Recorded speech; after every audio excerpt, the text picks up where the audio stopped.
आज मैं आपको एक ऐसी कहानी बताने जा रही हूँ जो सच्ची भी है और अच्छी भी है।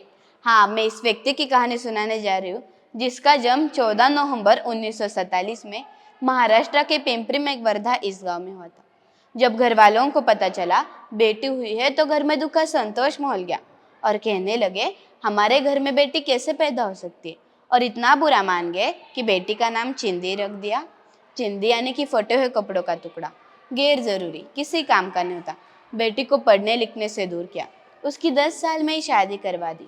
बेटी को बचपन से बहुत सारे दुख झेलने पड़े, लेकिन अंत में जाके उसे बहुत सारे सुख मिले, क्योंकि अंत में जाके वो हजारों अनाथों की माँ बन चुकी थी। नमस्ते दोस्तों, मैं उसी माई की बेटी पावनी सिंधुताई सपकाल आज आपके सामने सिंधुताई सपकाल की जीवन कथा बताने जा रही हूँ। मैंने आपको बताया उनका जन्म 14 नवंबर 1947 में महाराष्ट्र के पिंपरी में वर्धा इस गांव में होता। उनके पापा का नाम अभिमान साठे था।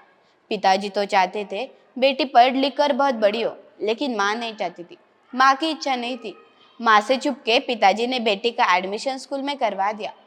माँ के नज़रों में बेटी भैंसे चरने जाती थी, लेकिन जब भैंसे पानी में चली जाती थी तो चिंदी दौड़ के स्कूल चली जाती थी। कभी कभी टीचरों की डांट भी पड़ती थी। उसके जीवन का संघर्ष खत्म नहीं हुआ। जब उसके जब वो 10 साल की थी तब 30 साल के इंसान से यानी कि श्रीहरि सपकाल से उसकी शादी करवा दी।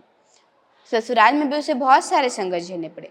जब उसके गोद में 10 दिन की बेटी थी तो ससुराल वालों ने गांव वालों की बातों में आके उसको घर से बाहर निकाल दिया। सिंधुताई रेलवे में गाना गा के कुछ पैसे कमाती थी और उसे भोजन करती थी। बच्चों की रोटी वो बच्चों में बांट देती थी। रात को वो शमशान चल जाती थी और शमशान में मरी हुई लाशों पे वो रोटी पका के खाती। एक दिन वो इंटरव्यू में बोलती है, एक दिन रेलवे स्टेशन पे गई जिंदगी खत्म करने के लिए, अब बस हुआ मर जाते, लेकिन तभी एक भिखारी की आवाज़ उसे सुनाई। वो कह रहा था, अरे मैं मरने वाला हूँ, कोई मुझे पानी तो पिला दो। अरे मैं मरने वाला हूँ, कोई मुझे पानी तो पिला दो। तो सिंधुताई मन में ही बोली, तू मरने ही वाली है तो कुछ पुण्य करके मर। सिंधुताई उसके पास गई और से कहा, अरे बाबा, तुझे मरना है तो सिर्फ पानी पी के नहीं, पानी पी के रोटी खा के मर, मेरे पास रोटी भी है। सिंधुताई ने उसे पानी पिलाया, रोटी खिलाई, और क्या हुआ, वो मरा ही नहीं। तो सिंधुताई कहती है, वो मरा ही नहीं तो मैंने भी अपना मरना कैंसिल कर दिया।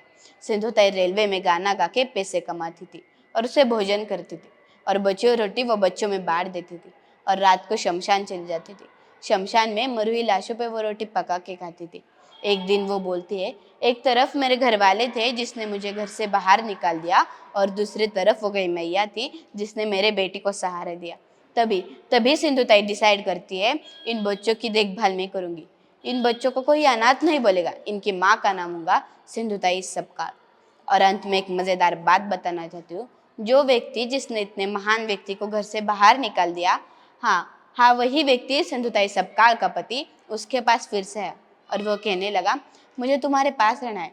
तब सिंधुताई बोली, अब तो मैं तुम्हें पति के रूप में स्वीकार तो नहीं सकती, लेकिन हाँ, बेटे के रूप में ज़रूर स्वीकार सकती हूँ। सिंधुताई ने उसके पति को बेटे के रूप में स्वीकार लिया, और वह संस्थे के बच्चों को कहती थी, ये मेरा सबसे शैतान बच्चा है, इसने मुझे बहुत सारे दुख दिए, लेकिन अब बूढ़ा हुआ है ना, इसका ख्याल रखना हमारी जिम्मेदारी।